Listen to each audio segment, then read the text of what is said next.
The bench is deep. We have a great group of new, bold conservative candidates taking our message to new audiences all across this country. For instance, I am so glad to get to hear Kentucky Senator Rand Paul. He's in Alaska today, my home state, where up there we're libertarian / independent / conservative for the most part. And he is taking his conservative libertarian message to Alaska, to those who quite often get ignored. My parents, they got to stop in and see him today, and they're great ambassadors, greeters on behalf of Alaskans, getting to welcome him. Well, Rand Paul is the first candidate to stop in Alaska, and hopefully, others will follow his lead. I wish I was able to be there today to get to say hi. And we have what is, I guess, second best, and that is Senator Rand Paul getting to join us, calling in. And I want to thank him for taking time. Campaigns are so busy, and I appreciate so much him making this effort to get to speak with you, viewers. His message is all about defeating the Washington machine and unleashing the American dream. So I want to ask Senator Rand Paul how he plans on doing so. Senator Paul, are you enjoying the last frontier? I am, Sarah. Thanks for having me on. Not only do your parents say hello, your brother says hello also. I think he says you borrowed his lawnmower, though, and he wants it back. Yeah. So I'm just kidding you. But no, we're having a good time up here. It's my first trip to Alaska, and I wanted to go shoot a bear or catch a fish or do something fun, but I think I'm mostly flying in airplanes. But we had a good stop in Anchorage, and now we're up in Fairbanks. And but finding a lot of liberty-loving people up here. I mean, I think this is my kind of people, the people who wanted to get away from government, want to be independent of government. They're people who want to be left alone. Bingo. That's us. Thank you for recognizing that. And I am sure that Alaska is giving you a warm welcome. I would appreciate hearing an update on your campaign. How is it going on the trail? Well, we've been rolling out over the last month or so my tax plan, and I think a lot of everybody laments that we're losing American jobs, whether it's, Republicans or Democrats. But we have to figure out why. And one of the reasons that jobs are fleeing our country or being chased out is the tax code. We actually have American companies that reincorporate overseas because we have the highest corporate tax in the world. Ours is 35%, and Canada's is only 15%. Much of Europe is less than us. So my tax plan would get rid of the whole tax code, all 70,000 pages of it, get rid of the IRS. And what we'd be left with is a one-page form, 14.5% for business and 14.5% for individuals, and that would be the tax code. I think it's brilliant that you're combining kind of the flat tax, fair tax, a combination, making both ideas even better with your proposal. And, I think not just business owners across America, but consumers, knowing that what government is doing to overregulate and overburden via the tax code, how that increases all of our costs and really decreases our quality of life. So I think it's a great plan that you're proposing there, and thanks for concentrating on it.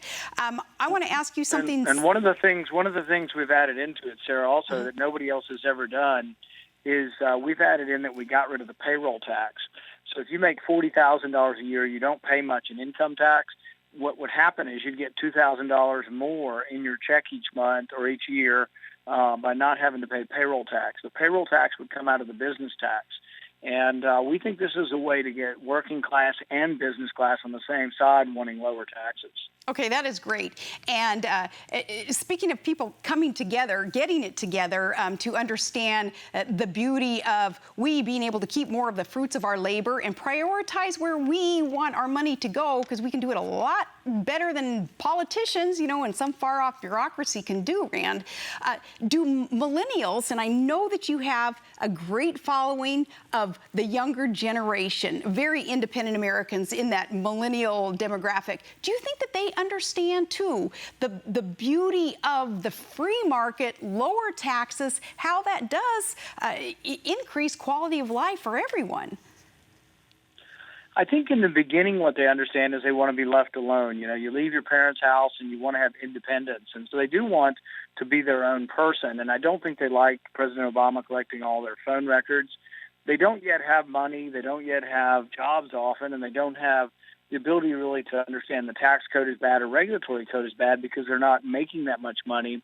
But I think they gradually come to understand that. But I think they instinctively understand that they want to be left alone. And so I think really privacy and my fight against the NSA is what attracts a lot of young people to our candidacy. And young people also fight our wars, and so they want us to be, as Reagan wanted, and that is that war would be the last resort, not the first resort. And it's interesting. I find this among most of the soldiers. Everywhere I go, I meet soldiers. In fact, we get more contributions from soldiers than really just about any other candidate because they see me as somebody who wants to defend the country but isn't eager to ship them off to another war in the Middle East. Yeah, they understand that war is hell, literally. War is hell, and that you're very conscientious of that. And, you only send the troops when America's interest is the highest priority. So you're right on there. Hey, something specific that's going on in the news today. It's amazing to so many of us that Hillary Clinton, her life of living above the law is catching up with her, finally. What are you hearing from folks on the campaign trail? Are they tuned in to this issue of the GOP frontrunner, Hillary Clinton, and she and kind of that modus operandi of hers being living above the law? Yeah, I think people are, and I think there are two questions they always ask of Commander-in-Chief.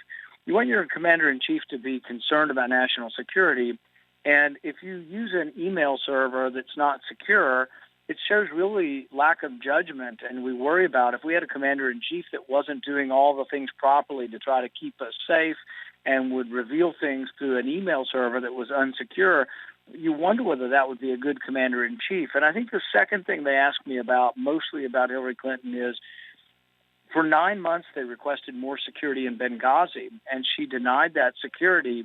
And we had a devastation there with the assassination of the ambassador. Is people wonder how we could have a commander-in-chief that showed such poor judgment.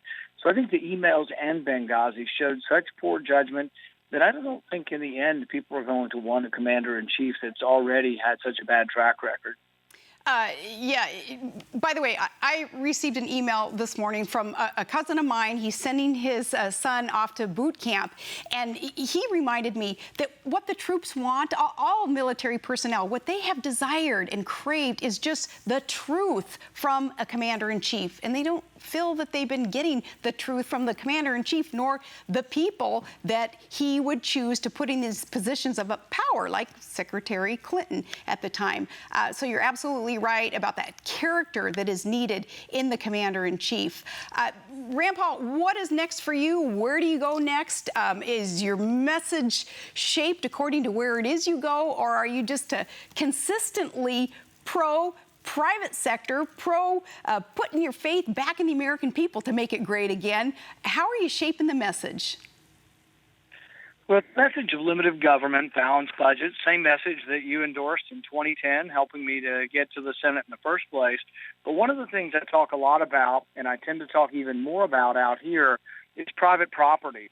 And I think you remember the Kelo case where the Supreme Court wrongly decided that eminent domain could be used to take private property from one owner and give it to another. So that's something I've been writing about and talking about, and also talking about how the EPA is going crazy, calling everything a wetlands, and then saying they can come into your backyard and regulate how you move around dirt in your backyard or on your farm. And so these are big issues out west. People believe the land, when you own your land, it's yours, and the government shouldn't be able to dictate how you use your land. And so I think these are big issues out west. Absolutely. And see, you're bringing an issue like that to the forefront. I don't hear other candidates talking about such a thing. Very astute of you, and greatly appreciated that people will start talking about things like our private property rights and why it is that we need to be so vigilant with all of this. Thank you so much, Rand, for making that extra effort to go outside the beltway and outside that political bubble that some candidates like to kind of stay in. It's out of their comfort zone. Thank you for being comfortable among the people and talking about the issues that the rest of us are talking about. Thank you very much, Rand. Thanks. Thanks for having me on. Absolutely.